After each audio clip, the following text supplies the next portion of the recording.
Bab 3 di Pulau Harta, 5 Sekawan by Enid Blyton. Kisah aneh dan teman baru.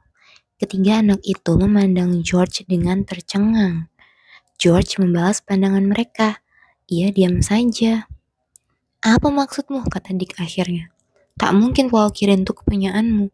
Kau cuma mau nyombong saja. Aku tidak bohong, jawab George.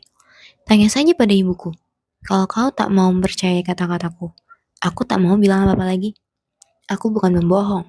Menurut pendapatku, orang yang suka berkata tidak benar itu pengecut. Dan aku bukan seorang pengecut. Keren George, prinsipal banget.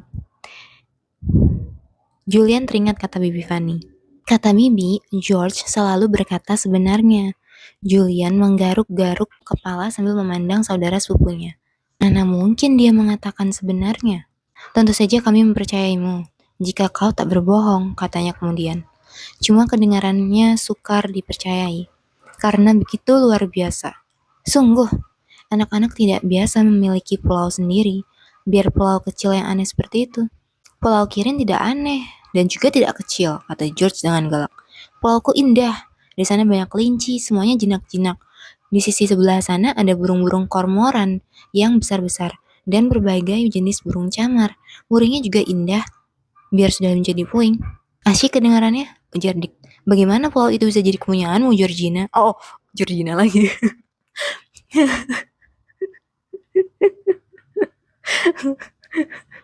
Si George tidak menjawab. Cuma melotot saja memandangnya. Wah maaf, kata Dick tergesa-gesa. Aku keliru tadi, maksudku hendak menyebut George. Tahu-tahu yang keluar Georgina. Ayolah George, ceritakanlah bagaimana pulau itu bisa menjadi milikmu. Ujar Julian sambil menggandeng saudara sepupunya yang sedang merajuk. Anak itu menyentak lengannya. Jangan begitu, katanya ketus. Aku belum tahu apakah aku mau berteman dengan kalian atau tidak. Terserah, jawab balas Julian. Ia sudah tidak sabar lagi. Mau jadi musuh atau jadi apa? Kami tak peduli. Tapi kami senang pada ibumu. Dan kami tak mau menyebabkan dia mengira kami yang tidak kepingin berteman. Good. That's really good, Julian.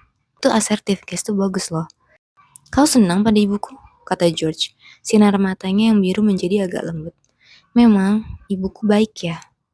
Baiklah, akan kuceritakan bagaimana Puri Kirin bisa jadi milikku. Kita duduk saja di sudut sana supaya tak terdengar orang lain. Keempat anak itu duduk di pasir, di kaki tebing yang agak menjorok masuk.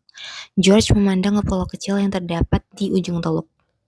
Soalnya begini, katanya membuka cerita. Dulu, hampir semua tanah di sekitar sini milik keluarga ibuku. Kemudian, mereka jatuh miskin, sehingga terpaksa menjual hampir semua tanah yang dimiliki. Tapi, pulau kecil itu tidak bisa dijual, karena tak ada pembeli yang berminat. Dianggap tidak berharga, apalagi purinya sudah lama runtuh. Bayangkan, tidak ada orang yang mau membeli pulau kecil sebagus itu.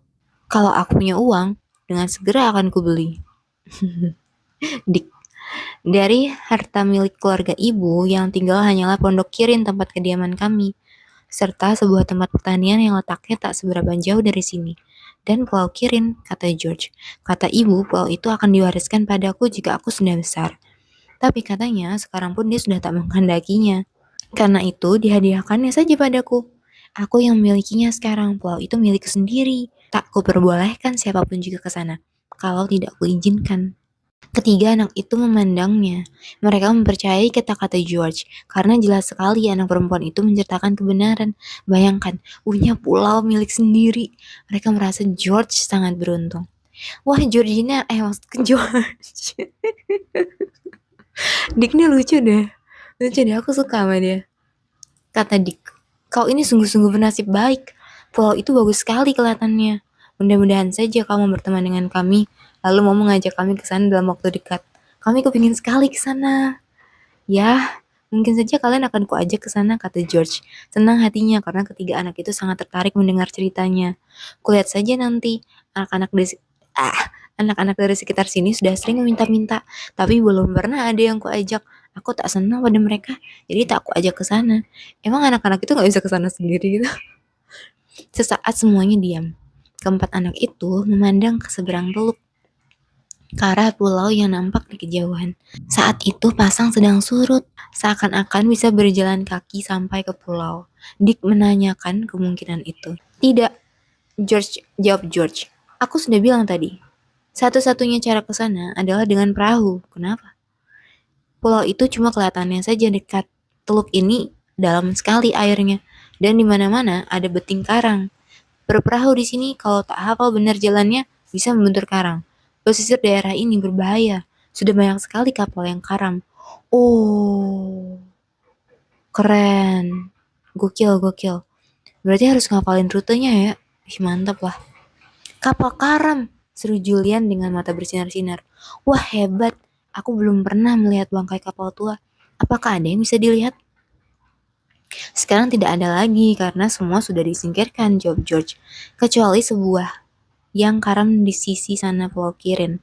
Perairan di situ sangat dalam. Kalau kita berdayung pada saat laut tenang dan memandang ke dalam air, bisa kelihatan patahan tiangnya. Kapal karam itu juga kepunyaanku. Sekarang sudah sukar sekali bagi ketiga anak itu untuk masih bisa percaya. Tapi George menganggukkan kepala dengan pasti. Ya, betul, katanya tegas. Kapal itu kepunyaan salah seorang kakek moyangku.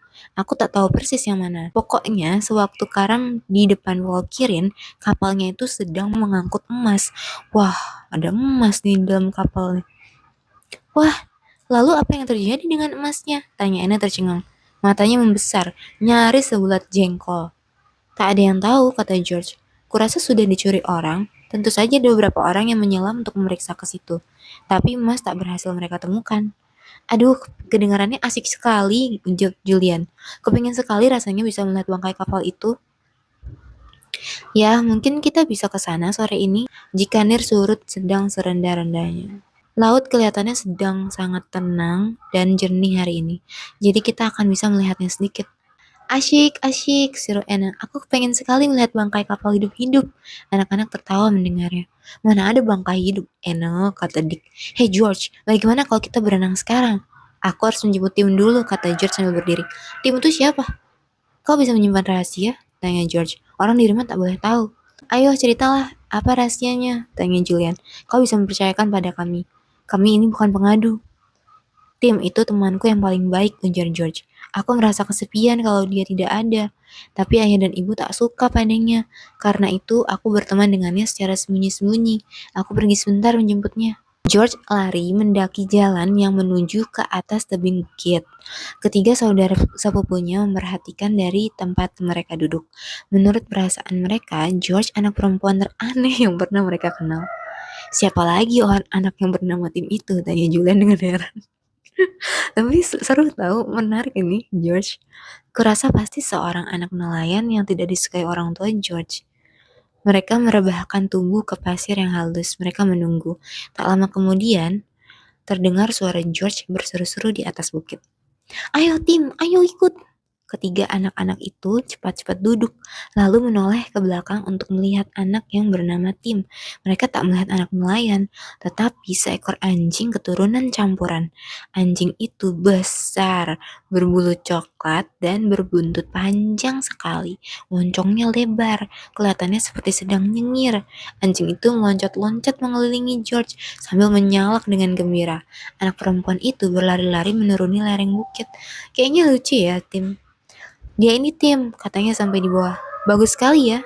Dinilai sebagai anjing, Tim jauh dari bagus.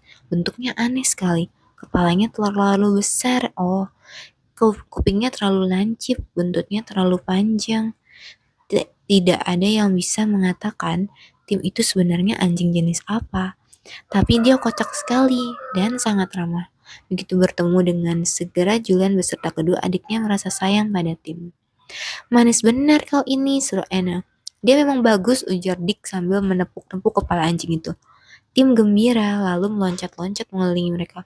Oh, aku kepingin punya anjing seperti ini, kata Julian. Dia memang suka pada anjing dan sudah selalu ingin melihara seekor. Wah, George, Tim memang hebat. Tentu kau bangga memilikinya. Anak perempuan itu tersenyum.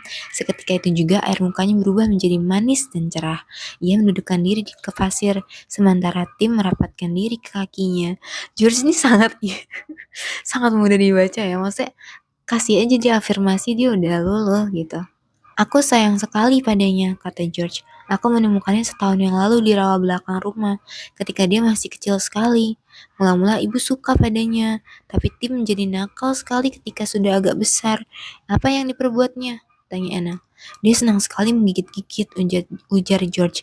Semua mesti digigit olehnya. Permadani yang baru dibeli ibu, topinya yang paling disenangi, sendal ayah, kertas-kertas kerjanya. Pokoknya barang-barang seperti itu tak aman dari gigitannya. Dan Tim sering menyalak. Aku suka mendengarnya, tapi ayah tidak. Katanya dia nyaris gila sebagai akibatnya. Tim dipukulnya, aku marah karenanya, lalu berani membantahnya.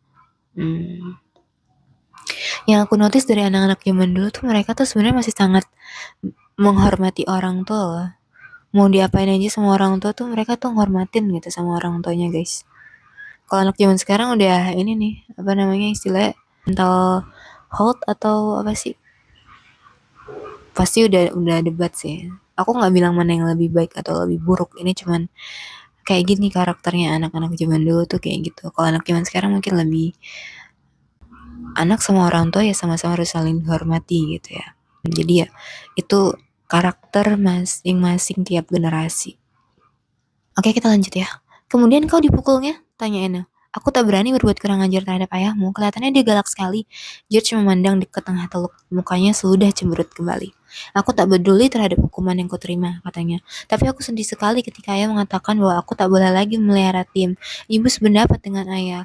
Katanya Tim harus pergi. Berhari-hari aku menangis. Padahal aku biasanya tak pernah menangis. Anak laki-laki tak pernah menangis. Dan aku kepengen seperti anak laki-laki. Anak laki-laki pernah juga menangis, kata Anna sambil memandang Dick. 3 atau 4 tahun yang lalu, abangnya itu cengeng, sedikit-sedikit menangis. Dick mengikutnya dengan Nick menyikutnya dengan keras, sehingga Anna terdiam. George memandang Anna. Anak laki-laki tidak menangis, katanya berkeras. Pokoknya, aku belum pernah melihat anak laki-laki sedang menangis. Aku juga selalu berusaha agar jangan menangis seperti anak kecil. Tapi waktu Tim harus pergi, aku tak bisa menahan tangis. Tim juga ikut menangis. Oh, George so adorable. Ketiga saudara sepupunya memandang Tim dengan kagum. Mereka belum pernah mendengar ada anjing yang bisa menangis. It's friendship bond, guys. Maksudmu benar-benar menangis sampai keluar air mata? Tanya Eno. Tidak sampai begitu, jawab George. Tim tidak sebegitu cengeng, dia menangis lolong-lolong. Oh. Kelihatannya memolas sekali. Remuk rasa hatiku melihatnya. Saat itu kusadari bahwa aku tak mungkin bisa berpisah dengannya. Apa yang terjadi sesudah itu? Tanya Julian. Aku mendatangi Alf. Dia itu kenalanku, seorang anak nelayan, kata George. Kenalan ya, bukan temen ya. Aku minta tolong padanya untuk memeliharakan Tim. Untuk itu, aku bersedia memberikan semua uang saku yang kuterima. Alf mau dan dia menepati janji. Karena itulah aku tak pernah punya uang saku untuk jajan. Semuanya habis untuk Tim. Dia kelihatannya banyak sekali makannya. Betul, Tim? Tim menggonggong sambil berguling-guling di pasir. Julian menggelitiknya. Ih, aku kagum sama George. Bagaimana caranya jika kau kepingin membeli manis-manisan atau es krim? Tanya Anna. Kalau dia hampir seluruh uang sakunya habis untuk jajanan. Aku tidak jajan, kata George. Ih, keren loh. Gue suka determinasi keteguhan hati George. Dia teguh. Kedengarannya berat sekali bagi ketiga saudara sepupunya, yang semua senang sekali makan es krim, coklat, dan manis-manisan. Karena itu mereka memandang George dengan heran, bercampur kasihan. Dikasihanin dong. Itu mengagumkan tau, itu keteguhan hati yang luar biasa cuy. Asik. Lanjut. Tapi mestinya anak-anak yang bermain-main di pantai sekali-sekali memberi manisan-manisan dan es krim mereka padamu, kata Julian. Aku tak pernah mau, jawab George tegas. Rasanya tak adil, karena aku tak akan pernah bisa memberi apa-apa pada mereka. Oh, karenanya aku selalu menolak jika ditawari. Ih, George keren loh karakternya, serius. Saat itu dari kejauhan terdengar denting lonceng tukang es. Julian merogoh kantongnya, lalu melompat bangkit dan lari sambil mendencing-dencingkan uangnya. Beberapa detik kemudian, ia sudah kembali dengan membawa 4 batang es krim. Satu diberikannya pada Dick, satu untuk Anna, kemudian disodorkannya sebatang pada George. Anak perempuan itu memandang es krim yang di depan hidungnya. Kelihatannya kepingin sekali, tapi ia menggelengkan kepala. Tidak, terima kasih, katanya. Aku sudah bilang tadi, aku tak punya uang untuk membeli, dan karenanya aku juga tak bisa membagi esku dengan kalian. Oleh sebab itu, aku tak bisa menerima pemberianmu, tak pantas menerima pemberian orang. Jika tidak bisa membalas, biar sedikit. Ih, gila, ini anak prinsipal banget, coy. Keren loh, keren, coy. Ya Allah ini ya guys, makanya kalau kita ngasih ke orang itu jangan berharap balasan, karena sebetulnya orang yang nerima dari kita tuh sedang berbuat baik kok. Soalnya nerima itu kosnya harga diri guys kadang, dan kosnya juga perasaan sakit bahwa kita nggak bisa ngasih balik. Coba deh, aku jadi keinget tuh kayak orang-orang yang minta-minta di jalan gitu. Mereka sampai minta itu kan karena mereka berada dalam kehidupan yang nggak sejahtera ya. Jadi harusnya kita ngasih tuh jangan bangga, kita bisa ngasih tuh jangan bangga, karena pasti pahit rasanya dikasih dan nggak bisa bales ya kan. Kayak dikasih orang terus tuh juga nggak enak loh rasanya. Oke, kita lanjut ya. Dari kami boleh saja, kata Julian sambil mencoba meletakkan es krim itu ke tangan George. Kami kan sepupumu. Tidak, terima kasih, kata George lagi. Tapi kau baik budi. Ia menatap Julian dengan matanya yang biru cerah. Dari Julian berkerut, ia sedang mencari akal. Ini dia, gue suka Julian. Ini diplomatis. Supaya anak gadis yang keras kepala itu mau menerima es krim yang disodorkannya. Akhirnya Julian tersenyum. Begini sajalah, katanya. Kau memiliki sesuatu yang sangat kami ingini. Kau bahkan banyak memiliki barang-barang yang kami ingini. Apabila kau perbolehkan, kau membaginya dengan kami. Dan terimalah barang-barang pemberian kami. Misalnya saja es krim ini. Setuju? Barang-barang apa kepunyaanku yang kalian ingini? Tanya George heran. Kau punya seekor anjing, kata Julian sambil menepuk-nepuk Tim. Kami ingin bermain-main dengannya. Lalu kau memiliki sebuah pulau yang indah. Kami akan bergembira sekali jika sekali-kali diajak ke sana. Kau juga mempunyai bangkai kapal tua. Kami kepengen melihatnya. Es krim dan manis-manisan kalah hebat dengan barang-barang kepunyaanmu. Tapi kan asyik jika kita bisa saling berbagi. George memandang mata coklat yang menatapnya dengan tenang. Julian tuh sangat diplomatis. Mau tak mau, dia merasa senang pada Julian. George tak biasa membagi-bagi barang milik. Selama itu, dia selalu anak tunggal yang kesepian. Seorang anak kecil yang keras kepala dan pemarah. Serta salah dimengerti. Tapi ada orang yang akhirnya memberi ruang dan dancing with you, right? Julian is literally dancing with George, guys. Selama itu, dia belum pernah punya teman. Tim memandang Julian. Dilihatnya anak itu menawarkan sesuatu yang enak seperti coklat pada George. Anjing itu melonjak-lonjak dengan gembira. Lihat, Tim ingin bermain, kata Julian sambil tertawa. Baginya akan lebih asyik kita mempunyai 3 teman baru. Ah, sial. Diplomatis habis nih orang. Betul juga, jawab George. Diterimanya es krim yang disodorkan. Terima kasih Julian. Tim jadi milik kita bersama. Tapi kalian harus berjanji. Jangan bercerita di rumah bahwa Tim masih kupelihara. Kan ini milik kita bersama. Of course, this will be our secret. Tenang saja George. Tentu saja kami berjanji, ujar Julian. Walau tak bisa kubayangkan bahwa ayah atau ibumu akan keberatan. Asal saja Tim tidak tinggal di rumah mereka. Bagaimana esnya? Enak? Belum pernah aku merasakan yang seenak ini. Iya, apalagi dikasih temen, kata George sambil menggigit-gigit es krimnya. Rasanya dingin sekali. Rasanya dingin sekali. Tahun ini aku belum pernah makan es krim. Wah, sedap. Ya Allah, sampai belum pernah makan es krim loh cuy. Tim meminta bagian dan diberi sedikit oleh George.